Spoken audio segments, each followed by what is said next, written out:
Hi hello, എൻ്റെ വ്യൂസിൻ്റെ ഇന്നത്തെ energy എന്താണ്? Please get me mother universe. നിങ്ങളുടെ എനർജിയാണ് എടുക്കുന്നത്. ഫസ്റ്റ് എനർജി വന്നിരിക്കുന്നത് 3 ഓഫ് പെൻറ്റിക്കിളിൻ്റെ എനർജിയാണ് വന്നിരിക്കുന്നത്. നിങ്ങളുടെ ജീവിതത്തിൽ ചില നന്മ വന്നു ചേരാൻ പോകുന്നു എന്നുള്ള ഒരു എനർജിയാണ് ഇവിടെ കാണുന്നത്. 3 ഓഫ് പെൻറ്റിക്കിൾ ഒരുപക്ഷെ നിങ്ങളത് ജോലിയുമായി ബന്ധപ്പെട്ടിട്ടായിരിക്കും. നിങ്ങളുടെ ലൈഫിലേക്ക് ഉടൻ തന്നെ ചില അനുഗ്രഹങ്ങൾ വന്നു ചേരാൻ പോകുന്നു. ഓക്കെ, ചില വ്യക്തികൾക്ക് ജോലി ലഭിച്ചതായിരിക്കാം. ഇന്ന് ചില വ്യക്തികൾ ഹോസ്പിറ്റലുമായി ബന്ധപ്പെട്ട് പോയിട്ട് നല്ല ജീവിതത്തിൽ കുറച്ച് സന്തോഷമുള്ള ചില കാര്യങ്ങൾ നിങ്ങളുടെ മനസ്സിലേക്ക് വന്നിരിക്കുന്നതായി കാണുന്നു. അല്ലെങ്കിൽ നിങ്ങൾ ജോലി സ്ഥലത്ത് നിന്ന് നിങ്ങൾക്ക് കുറച്ച് സന്തോഷം ലഭിച്ചതായി കാണുന്നു. സാമ്പത്തികപരമായി ആർക്കെങ്കിലും എന്തെങ്കിലും വെയിറ്റ് ചെയ്തിരുന്ന ചില സാമ്പത്തിക സിറ്റുവേഷൻ നിങ്ങളിലേക്ക് വന്നു ചേർന്നതായി കാണുന്നു. Okay, please get me mother universe. എൻ്റെ വ്യൂസിൻ്റെ പേഴ്സൻ്റെ ഇന്നത്തെ കറണ്ട് എനർജി എന്താണ്? എന്ത് എനർജിയിൽ കൂടിയാണ് കടന്നു പോകുന്നത്? ഇത് ജനറൽ റീഡിംഗ് ആണ്.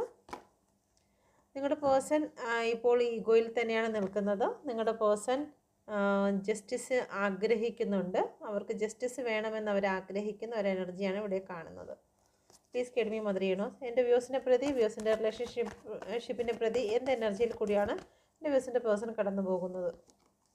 ജഗ്ലിംഗ് സിറ്റുവേഷനാണ്. അവർക്ക് എന്ത് ചെയ്യണമെന്നറിയാതെ നിൽക്കുന്ന ഒരു സിറ്റുവേഷനാണ് ഇപ്പോൾ ഉള്ളത്.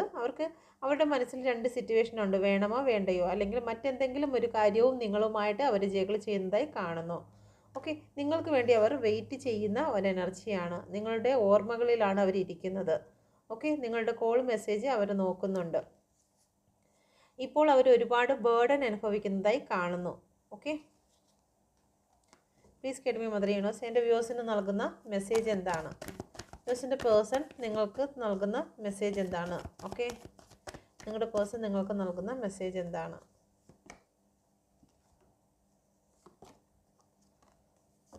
നിങ്ങളുടെ ഇടയിൽ എന്തെങ്കിലും പ്രശ്നങ്ങൾ വന്നിട്ടുണ്ടെങ്കിൽ, ചില ജസ്റ്റിസ് ഇല്ലായ്മ അല്ലെങ്കിൽ എന്തെങ്കിലും രീതിയിൽ വഴക്കോ പ്രശ്നങ്ങളോ കേസോ വന്നിട്ടുണ്ടെങ്കിൽ അത് അവരുടെ മനസ്സോടെയല്ല, ഇവിടെ തേർഡ് പാർട്ടി സിറ്റുവേഷൻ കാരണമാണ് നിങ്ങളുടെ ഇടയിൽ എന്തെങ്കിലും രീതിയിൽ വഴക്കോ പ്രശ്നങ്ങളോ കേസോ വന്നിട്ടുള്ളത് എന്ന് നിങ്ങളുടെ പേഴ്സൺ പറയാൻ ആഗ്രഹിക്കുന്നു. ഓക്കെ, ചിലപ്പോൾ നിങ്ങളോട് നീതി പുലർത്താൻ കഴിയാതെ അവർക്ക് പോകേണ്ടി വന്നത് അത് തേർഡ് പാർട്ടി കാരണമാണെന്ന് അവർ നിങ്ങളോട് പറയുന്നു.